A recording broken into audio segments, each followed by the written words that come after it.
अस्सलाम वालेकुम बच्चों, आज हम पढ़ेंगे हे के बारे में। ये है हे की बड़ी इश्काल और ये है हे की छोटी इश्काल। हे से बनने वाले अल्फाज।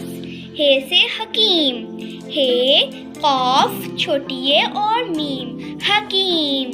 हे से हकीम, हे से होज, हे वाओ दुआद होज। हे से होज, हे से हाजी, हे अलिफ हा जीम और छोटी है हाजी। हे से हाजी, ये है हे के जुमले।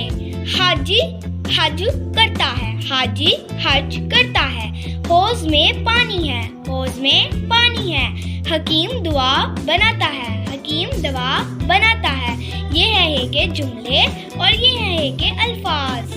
आपने इसको अच्छे तरीके से याद करना है और इसकी प्रैक्टिस करनी है। अल्लाह हाफिज बच्चों।